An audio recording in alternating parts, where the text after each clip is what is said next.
المستندات التي قدمت من اللجنة العليا للانتخابات مستندات لا تساوي الحبر حتى التي كتبت به. ليه بقى يا أستاذة؟ آدي المستندات التي قدمت دي اللي هم بيقولوا عليها الجنسية، الوثيقة بتاعت الجنسية التي لوالد أبو إسماعيل. لو الكاميرا قربت شوية هتلاقي إيه؟ وحضرتك طبعا تقدري تقري من هنا إنه بدل USA الولايات المتحدة الأمريكية مكتوب AUS. حاجة مش ممكن، كأننا شعب مش ما بيفهمش خالص، كأننا شعب ما بيفهمش في أي حاجة. أدي واحدة. لا ثانية واحدة، هو بيقول application for A، لا ما يقصدوش AUS يعني USA. طيب ما خلينا حاجة لا معلش، لا مش حاجة تانية، معلش افسرها. جهة رسمية. لا خليني افسرها بس عشان يعني اللي بيقرا انجليزي هيفهم انا بقول ايه. application يعني طلب، for من اجل، A زي كلمة ألف ولام عندنا، A or an يعني. application for A US passport. US passport يعني باسبور الولايات المتحدة يعني الأمريكية. فهي مش كاتبين AUS معناها USA، هي A يعني الباسبور الأمريكي. أنا بقى هقول لحضرتك، أنا بس حبيت أقول لحضرتك، أنت حضرتك يعني أنا عارف إن حضرتك مديرة اللقاء الجميل ده الشيق وحلقة 90 دقيقة وموجودة على طول.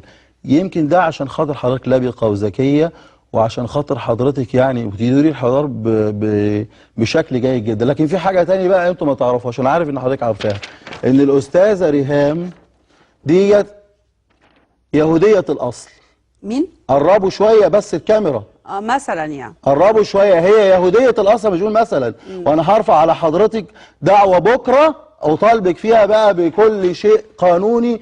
وعلى فكرة أنا معايا برضك مستندات تشوف $1,000,000 اللي جاي لها من الوزارة الإسرائيلية. ادي المستندات وهي بالمستندات، وهوريها وارفع عليك قضية بكرة. وانت تقدري اثبتي العكس بقى. تقدري؟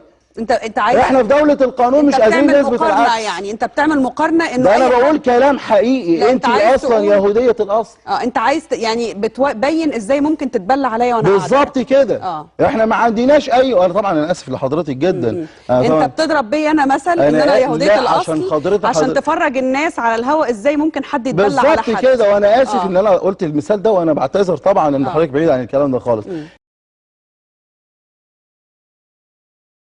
حضرتك من الناس الكبار والناس المميزين في الإعلام، وشهرتك عالمية ما شاء الله، لأنك لبقة وذكية وبتدير الحوار بطريقة جيدة جدا. لكن في سبب تاني حضرتك اللي مخليكي مشهورة قوي كده، عارفة إيه هو؟ أنا طبعا عارف إن أنت عارفة، لكن أنا هقوله للجمهور وأرجو إن أنتوا تشوفوا، لأن الأستاذة أصلها يهودية. الأستاذة عزة أصلها يهودية، وأدي الورق والمستندات ممكن تتفرجي عليها حضرتك، وممكن الشعب كله يشوفها. هات هوريك حاجه. اتفضل. بس حضرتك جايب صوره الاستاذه دينا رامز ايا كان حطيتها. لا ثانيه واحده جايب الاستاذه دينا رامز، وبعدين حتى لو انت ما تقري اسمي يا استاذه. مين دينا رامز دي؟ لا ثانيه واحده، دي صوره حضرتك يا حبيبي. دي صورتي انت. هتحققني في صورتي. حضرتك اقري الاسم. صور يا يوسف. صور يا ابني اهو. حضرتك ده مشكلة ما بينك وما بين الدولة المصرية. تسمح لك اللجنة الانتخابية انك تقول بتزور، ما تقولش متزور، لكن انا لا اسمح لحضرتك حتى لو اعتذرت انك تتهمني باني يهودية. انا لم اتهم. انا اسفة جدا. انا اسفة جدا. انا بعتذر لوجود حضرتك معايا، حتى لو حضرتك بتقول ان ده اتهام اي كلام وده ورق ان ممكن اي طرف يتهم الطرف الاخر وانت جاي عايز تعمل ده. انا بعتذر لحضرتك بوجودك معايا، حتى ان انت تشبه ده بيا وتقول لي ان انا يهوديه. لا مش عايز ابقى موجود. انا بس بقول لكم انه ده اعلام مضلل. استاذ جمال اتفضل. لا يريد الحقيقه. اتفضل، ما ينفعش تشبه هذا التشبيه. انا بقول لحضرتك حضرتك احنا ما عندناش مشكله. لا حضرتك تروح تحل مشكلتك مع اللجنه العليا. ما تجيش هنا تقول لي على فكره حضرتك يهوديه. حضرتك تعلمي. انا ارفض وجود حضرتك.